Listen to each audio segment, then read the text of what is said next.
I always wanted to know what it would look like if Popeye made love to a Lego character, but thanks to Final Fantasy VII, I know, and so does the rest of the world. Well, it's time to take a look at Final Fantasy VII, the most famous and infamous of the Final Fantasy games. Why? Well, for a lot of reasons. It was the first 3D Final Fantasy. It's a lot of people's introduction to JRPGs in Final Fantasy. It was also the first time the series did not appear on a Nintendo platform, although it is ironically now available for the Nintendo Switch. Back in the day, it was a PlayStation and buggy PC port-only exclusive. Nonetheless, it became a big seller on the PS1, making the PlayStation and PS2 the center of classic JRPGs for a long time. I did not get it when it first came out. I did not own a PS1 until around 2002. Rather, I got Final Fantasy VIII. I thought it looked great and wanted to play a Final Fantasy. Needless to say, I was very disappointed with that game. I couldn't understand a thing about it. The story did not make sense. After replaying it a couple of years ago, I now understand the combat system, but that made this game and story even worse. I decided to pick up 7 despite being disappointed in 8. Why? Because Walmart had it for like $10 for the PC port over 20 years ago, and I thought I should give it a try. Despite being unable to watch half the cutscenes due to a bug in the game's PC version that flipped the FMV cutscenes upside down.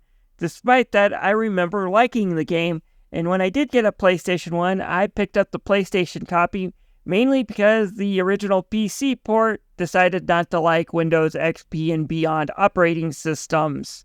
It crashed at the Chocobo Racing. And I even picked up the latest HD version on the PS4, which is what most of the footage for this video review will come from. I was going to do a longer video on the story separately. However, I've been kind of doing this review for about a year now, and I slipped and I broke my hand and before I could record the script, and somehow I lost the script. Fortunately, I have my notes, but I will say this. Basically, the story's okay, and it can be divided into 3 parts. First is the prologue, in which you are stuck in the city of Midgar, and it takes a good chunk of the first disc. It introduces you to the world and its problems, and you meet the main character, Cloud Strife, a former superpowered soldier who has switched sides and is fighting against his old boss, Shinra. And you start up by blowing up a Mako reactor. And yes, this was changed in the remake a bit. In the remake, Cloud's group, the Avalanche Bomb, was supposed to blow up some of the machinery and just basically cause damage to one little room in order to cripple the plant. Shinra pressed the button to nuke it. In the original, though, all the chaos was from their bomb. Kate Sith even criticizes them for it later. We get to know the initial characters here. Barrett, the loud mouth with a gun arm, and Tifa, the martial artist with breasts bigger than most hentai characters. I am really surprised she can walk with those, but she is Cloud's childhood friend. After another bombing goes badly, Cloud falls into a church and meets a sweet and kind but also strange woman called Aerith. In later games she would be renamed to Aerith. After a few more misadventures, including cross-dressing, Aerith gets kidnapped by the Shinra Company. Cloud's base Sector 7 slums gets completely destroyed, and Cloud sets off to save Aerith from Shinra. However, things go badly. They get captured by Shinra and then they're freed somehow, and it all points to a dead madman named Sephiroth, whom Cloud remembers destroyed his hometown but doesn't remember the details like how he survived it. The second part basically has you chasing Sephiroth around and trying to pin him down and stop him from carrying out his plan to summon a giant meteor to Earth to destroy it. Cloud keeps acting weird when Sephiroth appears, and of course there's the infamous scene where Sephiroth does a really botched job of giving Aerith a belly button piercing. Finally, the third part begins as Sephiroth gets everything he needs to summon the meteor, which will hit the Earth in 7 days. This means you have all the time in the world to do what you need to prepare for the final boss. After a few events, you bring the gang back together and then find out who and what Cloud really is. Then you go and stop Sephiroth. So what are this game's strengths? Well, put yourself back 25 years ago, and what is now laughable these days as Cloud and company all look like deformed, really mean Lego characters, but back then, this looked really good. To expand the story, you have a 3D world, 3D scenes, 3D characters, and even CGI FMV scenes. The characters for the time look good, and all the main characters get at least one scene to expand their story. With Barrett, we discovered what turned him into a hothead loudmouth he is. Another character called Red, who is embarrassed to be the son of a coward, gets a dungeon in a story where he finds the truth about what happened to his father. Even optional characters Yuffie and Vincent have their own side stories. The only characters that don't really have an arc or really fit in is Kate Sith or Kate She, but even as a few mysteries of his own as the plot unfolds. The game gets more cartoony characters to its benefit too. Unlike the remake, many more scenes involve slapstick and just plain break the fourth wall, like this scene between Barrett and Wedge. The world building is also pretty decent, although held back by the PS1 tech. For example, the best way to describe Midgar is brown, and that's something the remake does better. But you will still have some retro tech TVs in places that look like they come from the 60s when you enter these buildings. Then we get some steampunk futuristic robots, and then some sword and sorcery built into this world as well. It's an interesting world, and it's one of the things that really did change Final Fantasy from typical medieval fantasy world into some of the worlds we see today. So, where are the weak points? Well, it's from the villains. Yeah, I'll get to my problem with this guy later, but other than taking pleasure making Cloud's life miserable and summoning the meteor, Sephiroth really doesn't do much. The real antagonists that come along in this game is Shinra and the problems they create.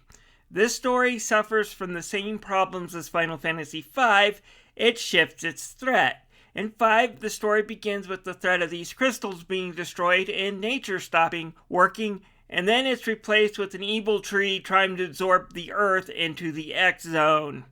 This game's first objective is to stop Shinra and the Mako reactors, and gets replaced by the meteor later on. We stop really worrying about what the reactors are going to do to the planet and start worrying about that meteor that's coming down. The villains are the same way. During the prologue, Shinra is really threatening. They have their own soldiers, their own scientists, no moral compass, and they're willing to kill even their own employees and citizens who look for them for protection when they drop the plate.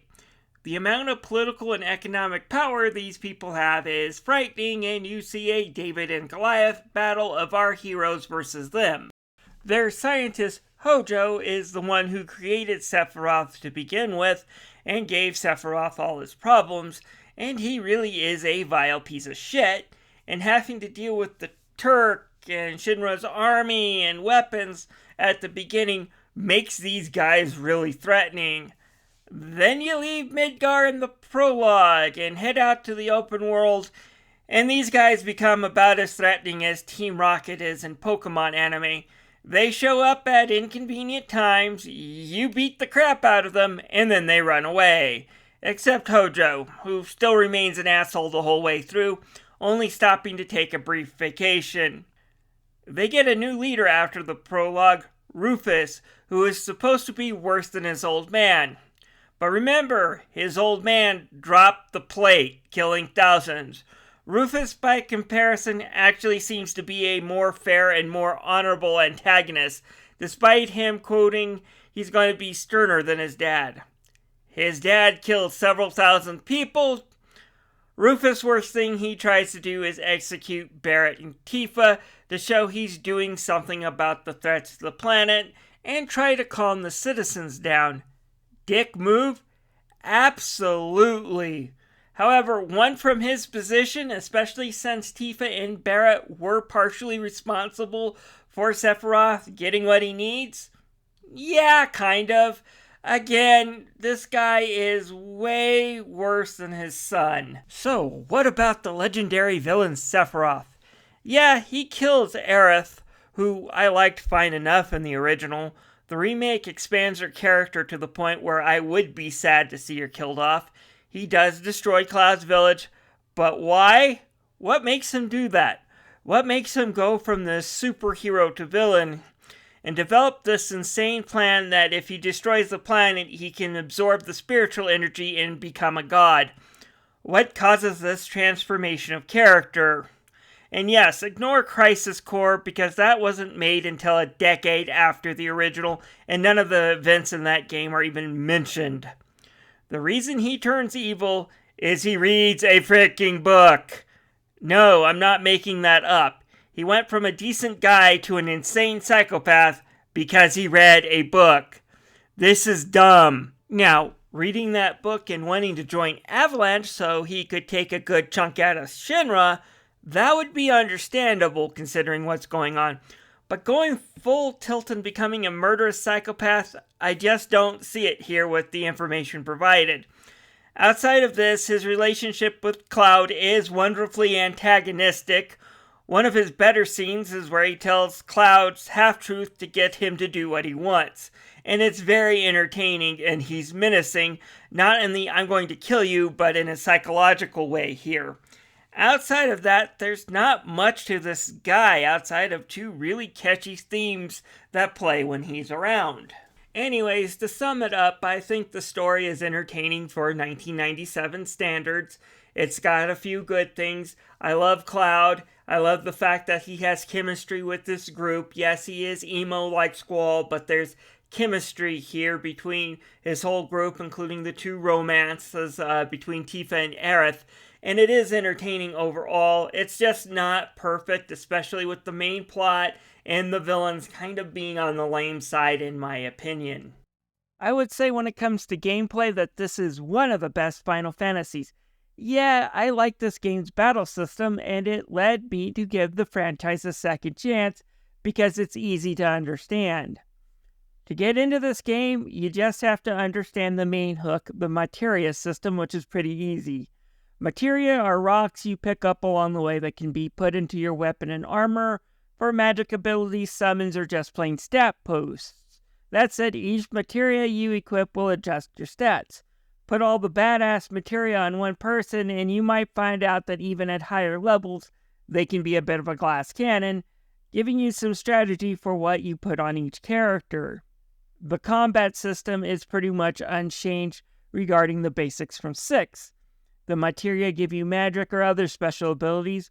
There is one new thing though. It's the limit break. The more you take damage, the higher the gauge goes. When it's full, your character can unleash a powerful move. You can even find and earn new unlockable limit breaks as the game progresses. Overall, my thought is the battle and combat system is basic old school Final Fantasy, but the upgrade to the graphics, the limit breaks, and the materia makes it more fun and memorable than what it was on the 16-bit systems. Next, each materia also levels up with AP. Unlike Final Fantasy VI, you need a lot of AP to level up the materia. Some weapons can double or even triple the amount of AP you get into battle, so it's worth checking out your weapon equipment. Sometimes if you're looking to try to max out a materia, it's better to go with a weaker weapon with a 2 or 3 times boost. And if you max out a materia, it gives birth to a new one, so even some of the one-of-a-kind materias, like summons like Shiva and Ifrit, can be cloned if you use them enough. Birthing the materia can be helpful because items like Mug and Morphs can give you good weapons and accessories. By the way, a quick tip, I would equip these two Mugs and Morph to Yuffie at first because she does a lot of damage using them and has a high success rate. Anyways, weapons and accessories are pretty easy to understand. Stats go up and down in the stat window, the number of slots for material is shown, and the effect on AP for said materia. All of this is really easy to understand. It's a shame Squaresoft forgot that for the sequel. As for the dungeons and gameplay, Squaresoft used a trick that would be used in many RPGs for this generation. Most, if not all, the backgrounds are pre-rendered, giving them this photorealistic effect. And then there are just places where you can walk and move your character in. It's a great way of making the scene look more real and saving on memory space at the same time, so you can have them for those sweet, sweet cutscenes. It can be sometimes confusing to see yourself around these pre-rendered scenes, so you can press select to bring up this helper mode that lets you see ladders, doors, and where your characters are. I like this. With the graphical improvements that come with 8 and 9 though, this isn't really needed as much in those games. That said, there is one bad thing about this game, mainly due to limitations at the time. You see, Squaresoft wanted to tell a sizable moving tale with a lot of animations and needed a lot of memory, which is why they cut ties with Nintendo when they found out the N64 was using cartridges instead of CD-ROMs. But because of this, the game is 3 discs long. And no, I'm not bellyaching about the fact that I have to switch discs. The version I'm playing is a digital PlayStation 4 version. I don't have to use another mini to switch a virtual disc around in this one. The problem is, to save on the memory for those sweet, sweet cutscenes, many of the dungeons, especially in the first disc, are one and done. Why is that a problem? Many of these dungeons have good rare items that if you're not methodical and you're searching, you might skip over, like, say, the ribbon, which makes you immune from status effects and is excellent for avoiding some of the final boss attacks, Pale Horse, for example. Yeah, say you haven't played this in a decade, and you now have a full-time job, bills to pay, a girlfriend to support, and chores that you usually ignore. You might go through these dungeons, not check every nook and cranny, and miss a few items you can't return for. So yeah, missing items is extremely easy to do in the game, especially some rare and helpful items. Having that as my most significant complaint, though, shows you how good this game is. The other flaw is the characters aren't really unique in combat. It's all about the materia setup. That said, I found enough with their limit breaks and go off with what damage weapons and weapons that are unique enough that it wasn't really a problem. These people are different enough not to have the same issue that these people had. And we also have way too many mini-games and mandatory side quests.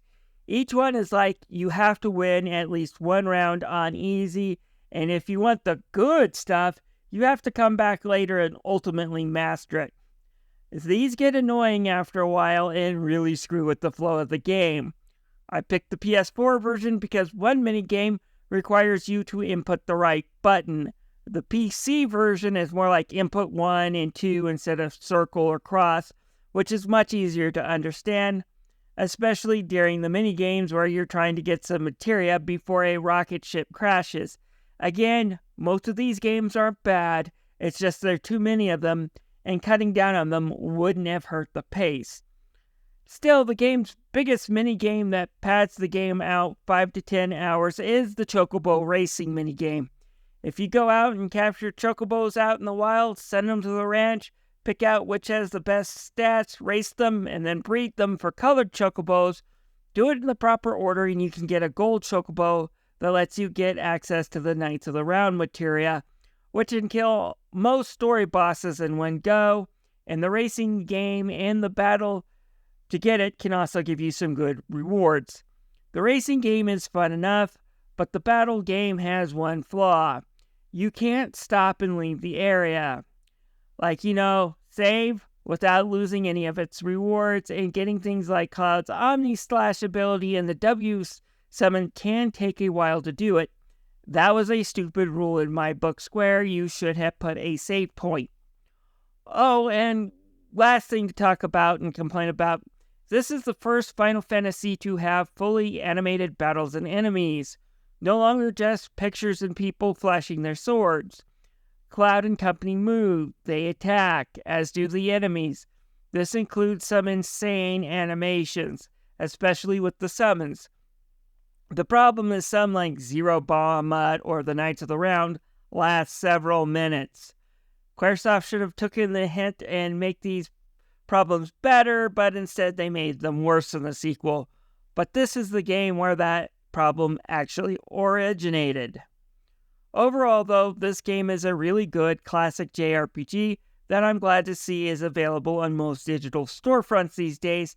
If you haven't played it, it's a good game to pick up. I recommend you play this original before you play the remake. I should also mention that the HD remake does have some differences in gameplay. Most of them are minor and optional.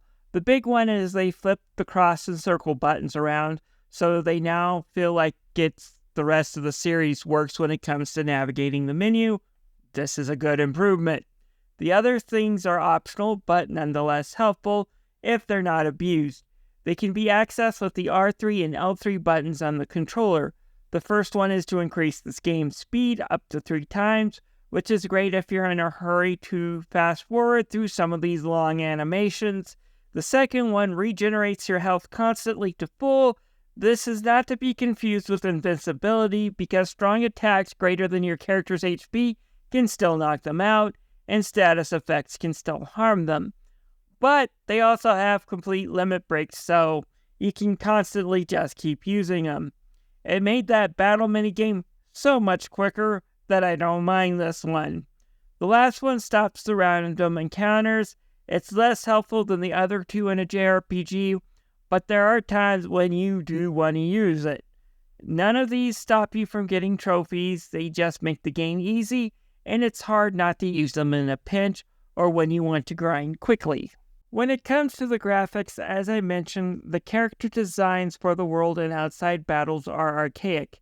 The characters look like a mix of Lego characters, with their face and bodies being from Lego and kind of being spiky, and Popeye characters with their disproportionate arms. That said, weird as it is, their goofy-looking characters do help with some of the lighthearted and slapstick moments that happen in the game, just to add some levity and make this game a little bit more humorous and charming, and keep it from being completely dark. Like here with Barrett pushing the members of Avalanche out of its way, you probably won't have scenes like this in the remake, because it doesn't fit the style or tone with the presentation sets in the game. In battle, things step up and we get better character models and pretty good monsters too. The effects are significant, even if they are a bit over the top and go on for a while. Overall, it looks good for its time. I can understand why people wanted a remake with more realistic character models and more down-to-earth in its story presentation. One that felt more complete and a little less experimental. The HD version really ups the resolution and removes the infamous jagged edges on the PlayStation version. It's a good look, although the pop-up in the overworld seems more noticeable now. When it comes to the sound, some excellent music from Nobu Uematsu fits the dark, somber, moody feeling of the game's atmosphere and story. The character themes are all good. Eris is sounding incredibly somber to the creepy theme of Sephiroth themes. Not that one. However, it would become his theme for the sequels of Kingdom Hearts. Its central theme is actually this one.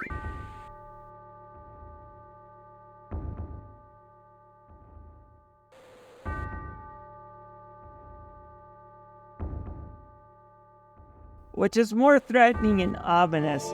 You know when you hear that, someone is going to get stabbed. One Winged Angel is fantastic background music for an epic battle with them at the end of the game, though. Well, is this game perfect? No. It's the best JRPG in Final Fantasy of all time? No. But it is certainly up there. The battle system is fun and easy to use. The characters have enough difference that it doesn't matter who you use and put in your group, but at the same time they're easily customizable. The game is dark and eerie, but at the same time the cartoonish sprites and some slapstick lead to a lighter tone. Overall, I enjoyed it for the most part. I do have a problem with the story. The Shinra executives go from threatening to cartoonishly incompetent in the blink of an eye. In Sephiroth, however, he wins the award for being an antagonistic asshole, but his reasons for being that are about as clear as mud. It keeps him from being, in my opinion, as enjoyable as Kafka from 6. Despite how menacing Sephiroth can be, Kafka's the complete package. He's evil, he has a simple backstory, but enough for us to understand why he's that way, and his nihilism is at odds with the growth of the protags of 6. Sephiroth is only really after Cloud, and his reasons again are either petty or just not very clear. So, this is a game definitely worth picking up, definitely worth trying. It is one of those Final Fantasy games I would say that's a good entry point to classic Final Fantasy. Personally, I prefer 9 a bit more, but it's not a bad game, and it's one I've played through several times and have always enjoyed. Anyways, this is Tommy the Game Master, thanking you for watching. If you enjoyed this video, please leave a like and subscribe.